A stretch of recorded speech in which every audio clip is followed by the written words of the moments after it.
This disc review is brought to you by Disc King. Check out disc-king.com for free shipping, great prices, a full selection of MVP and Axiom products, and more.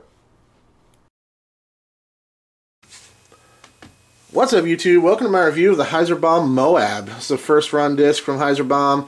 Always great to get a new company out here on my channel. I haven't tested or reviewed any HyzerBomb stuff yet, so that's always fun. Big thank you to Disc King for sending me this disc as part of his Know the Sport subscription service.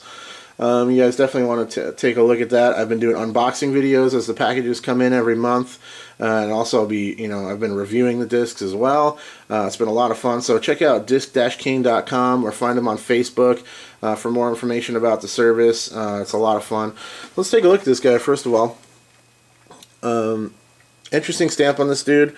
I like the flag motif. I like the lettering they use. There it says first run. Recon is the name for the plastic type, although it's basically champion plastic. These are made by Innova. It's no secret, based on the fact that it has all the Innova markings and stuff on the bottom of the disc. So yeah, these are made by Innova, so it's basically champion plastic. Millennium powered HyzerBomb Overstable fairway driver. You could, if you refer to this thing as a mid-range, I don't think anybody could take too much offense to that.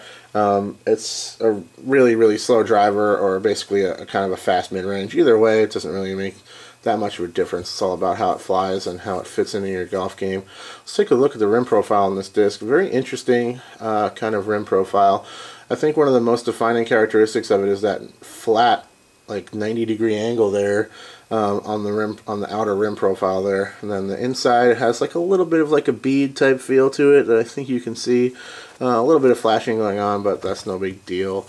But the plastic feels good. It's typical champion plastic. Not the grippiest feel I've ever, grippiest disc I've ever felt, but it's, should be pretty tough. It's nice bright color as well.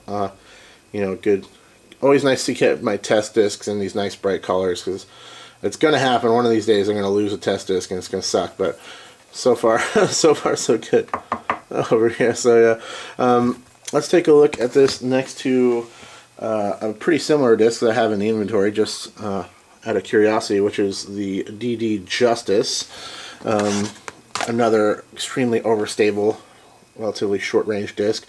You can see there that's with them like lined up flat in my hand. You can see that the MOAB is definitely a larger diameter disc, which allows it to be molded in pretty heavy weights. This one's 180, so for a fairway driver that's very very heavy.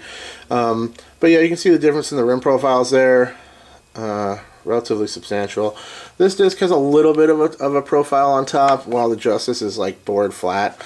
But they actually, they fly relatively similar. So the feel is good. The rim profile is not the most comfortable feel in the hand, but it's totally fine. I don't mind it at all. I didn't have any issues with it like slipping out of the grip or anything like that. That's the main stuff that bothers me about certain rim shapes is, if I can throw it, grip it strong enough that I'm releasing it when I want to, it's all good there. So let's talk about the flight of this disc. It's not going to be a very surprising description, but this thing is super overstable. It's beefy, it's heavy, it dumps out hard, the fade is really strong. For me, for backhands and stuff, I'm not getting hardly any distance out of this thing. I could probably throw any putter in my bag farther than this thing, unless I'm really trying to kind of jack it over on an Anheuser and let it fight all the way out. Maybe I can get a little more distance than a putter. But as far as like a flat throw, I'm not getting much distance on this thing at all.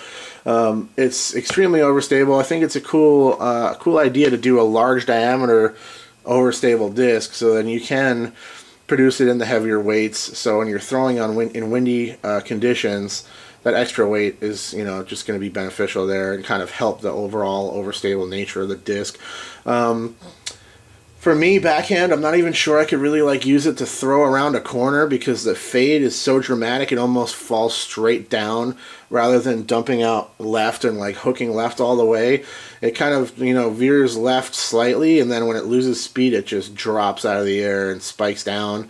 Extremely consistent disc, obviously, for those people that just really like something overstable, take the guesswork out of it, aim it out right, rip it, you know what it's going to do. That's always a nice aspect of an overstable disc. I think this would be a great thumber tomahawk disc, although I don't throw many of them, or any of them really, because it messes up my shoulder, so I don't really mess with those. But I think if you were somebody that threw a lot of overhands, I think this would be a great disc for that. What I liked it best for, obviously windy conditions would be great. If you had a huge power arm, you want something that you can throw full blast and you're not flipping it over, this would be a great choice for that. But I think it's best suited as a sidearm disc. Forehand disc, it handles torque really, really well, and you can just rip on it. It's not going to have much issue. For me, I was throwing it, you know, with my little weak-ass sidearm throw, where I'm throwing it on a really strong Anheuser angle, and it would kind of glide out and then dump back. And I actually had some relatively successful forehand throws with it for that. So if I was going to carry it, I would use it for extreme headwinds, and also times where I want to throw a little, you know, sidearm approach with something really overstable. Get that little skip to the right, and just have it sit down once it you know, slows down and dumps out with the fade. But yeah, one of the most dramatic fades of any disc I've probably ever tested here on the channel. But I had a lot of fun, you know, getting out there, checking out a new disc from a new company. Thanks to the Disc King. Look forward to checking out some more HyzerBomb stuff in the future, and I'll talk to you guys soon. All right, bye.